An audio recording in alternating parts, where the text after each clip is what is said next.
नमस्कार, बहुत स्वागत है आपका। आप देख रहे हैं शिव पुराण उपाय।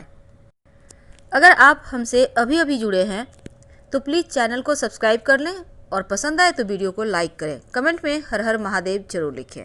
कार्तिक माह में भगवान श्री हरि की पूजा करने से और तुलसी दल श्री हरि के चरणों में अर्पित करने से 10,000 गोदान के बराबर फल मिलता है। लेकिन अगर आपने पूरे कार्तिक माह में नहीं भी कोई पूजा पाठ किया है तो भी इस कार्तिक पूर्णिमा के दिन जरूर कीजिएगा। तो चलिए शुरुआत करते हैं।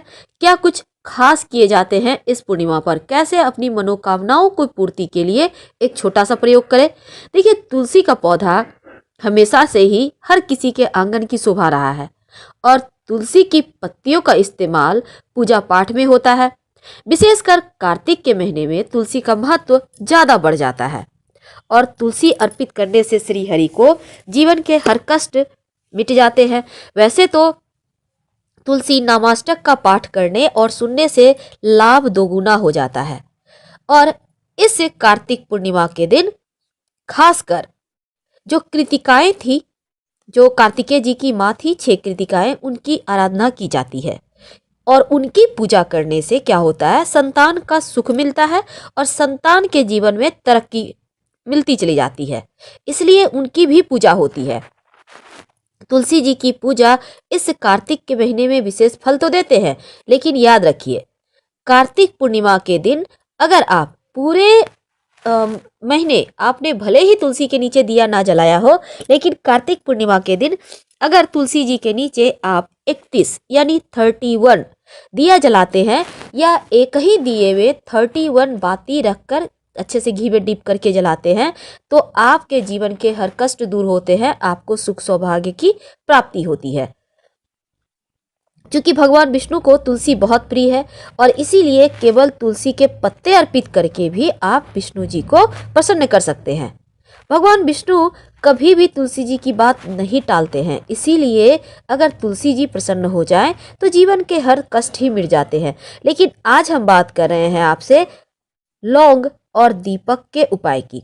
इस कार्तिक पूर्णिमा पर लौंग और दीपक का उपाय कौन सा है जो आपके जीवन के हर कष्ट को दूर करेगा। देखिए, लौंग अमूमन हर किसी के घर में होता है और लौंग आपकी किस्मत को बदल सकता है, ये भी सच है। तो कार्तिक पूर्णिमा के दिन आप एक छोटा सा प्रयोग कीजिएगा। सबसे पहली बात तो कुछ बातों का ध्यान रखना चाहिए। इस दिन गंगा स्नान करने वगैरह का भी महत्व है और कार्तिक मास में अगर ब्रह्म मुहूर्त में उठकर पवित्र नदी सरोवर में नहाते हैं तो या फिर आप इस दिन जल में चावल और लाल पुष्प डालकर भगवान सूर्य को अर्पित करते हैं तो आपके जीवन के बहुत सारे कष्ट मिट जाते हैं। इस दिन संभव हो तो आप व्रत रख सकते हैं। इस दिन जरूरतमंद लोगों को दान भी करना चाहिए और इस दिन तुलसी के नीचे तो दिया शाम के समय आपको जलाना है, लेकिन लौंग और दीपक का वो टोटका जो जीवन के हर कष्ट को मिटाएगा। तो चलिए शुरुआत करते हैं। कई बार क्या होता है, घर में नकारात्मक ऊर्जा बढ़ जाती है। ऐसे में हम चाहते हैं खास तिथियों में कुछ छोटा सा प्रयोग करके आपके जीवन के हर कष्ट ही दूर हो जाए। क्या करेंगे, इस पूर्णिमा के दिन शाम के समय जब आप दिया बाती करेंगे उसी समय याद रखिए आप 5 लौंग ले लीजिएगा, 1 कपूर की टिकिया ले लें, आप चाहे तो 3 भी ले सकते हैं, और बड़ी वाली इलायची के 3 दाने ले लें। याद रखिए दाने, आपको समूची इलायची नहीं लेनी है, 3 दाने ले लीजिएगा। अब कपूर को जलाइए, लौंग और इलायची के दाने सब कुछ एक साथ रखें, पूरे घर में घुमाइए। जब पूरी तरह जल जाए उसका जो राख बचेगा थोड़े से पानी में मिला लें, अपने घर के मुख्य दरवाजे पर उसको हल्का सा छींटा डाल दें। ऐसा करने से घर में जो नकारात्मक ऊर्जा है वो समाप्त हो जाता है और घर आपका पवित्र हो जाता है। कई बार क्या होता है कि राहु केतु बहुत परेशान करते हैं, तब इस पूर्णिमा के दिन आप एक छोटा सा प्रयोग करके राहु केतु को शांत कर सकते हैं। क्या करेंगे, देखिए, अगर आपको लगे कि राहु केतु जीवन में बहुत ज्यादा परेशानी क्रिएट कर रहे हैं तब आप इस पूर्णिमा के दिन कम से कम 2 लौंग ले लें। याद रखिए 2 लौंग, 1 लोटा जल ले लें। पास के, वैसे भी सोमवार के दिन पूर्णिमा है, पास के शिवालय में जाइए, 1 लोटा जल प्रेम से शिवलिंग पर अर्पित करें। उसके बाद 2 लौंग शिवलिंग पर अर्पित कर दें और भगवान से प्रार्थना करें कि प्रभु, और अब कष्ट सहा नहीं जाता, अब हमें मुक्ति चाहिए इन कष्टों से, अब आपके ही भरोसे हम सब कुछ छोड़ रहे हैं।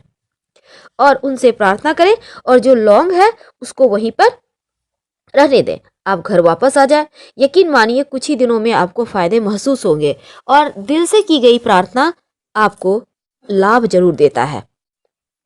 कई बार क्या होता है, लोग पैसे ले लेते हैं पर वापस नहीं करते, तो उसके लिए भी आप पूर्णिमा तिथि पर आप उपाय कर सकते हैं।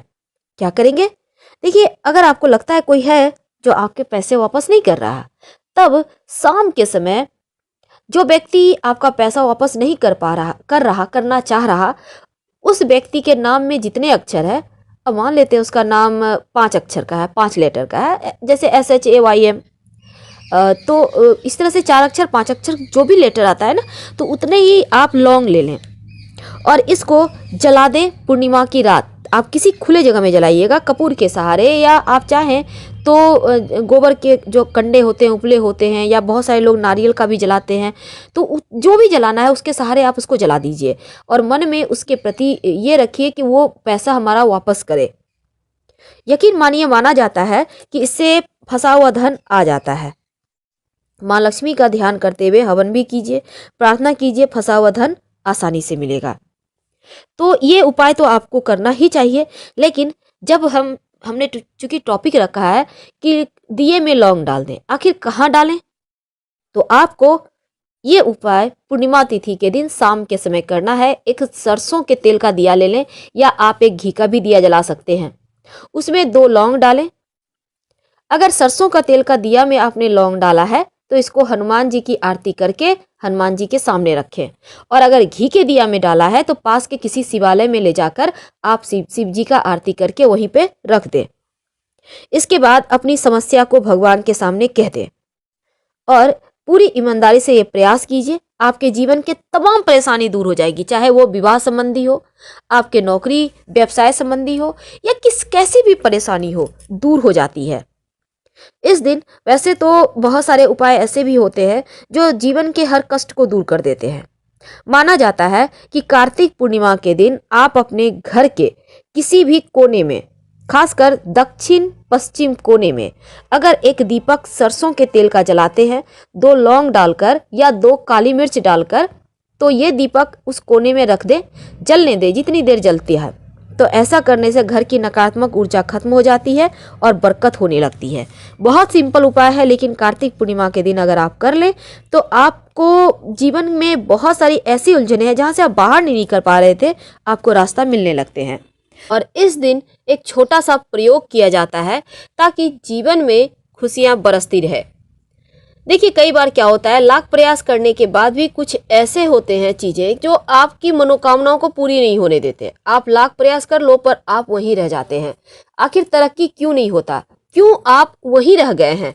तमाम चीजों से बाहर निकलने के लिए एक छोटा सा प्रयोग करें। इस कार्तिक पूर्णिमा के दिन, चूंकि इसका बहुत विशेष महत्व है, इसलिए इस दिन छोटे से उपाय किए जाते हैं जो आपकी हर मनोकामना को पूर्ण करेगा। स्वस्तिक टोटका, स्वस्तिक का नाम तो आपने सुना होगा, जो शुभ यानी अच्छा, कल्याण करने वाला गणेश जी का प्रतीक भी माना जाता है स्वस्तिक को। इसका विशेष प्रयोग किए जाते हैं। ये सीधा स्वस्तिक है, याद रखिए, ये सीधा है। अगर उल्टा बनेगा तो इसकी जो बाँ है वो उल्टे दिशा में आ जाएगा। अब आप समझ चुके होंगे।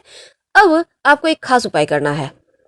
पास के किसी भी मंदिर में जाइए, अपने साथ सिंदूर घी में मिक्स करके, या आप चाहें तो तेल में मिक्स करके भी गाढ़ा सा पेस्ट बनाकर लेकर जाए किसी भी पास के मंदिर में।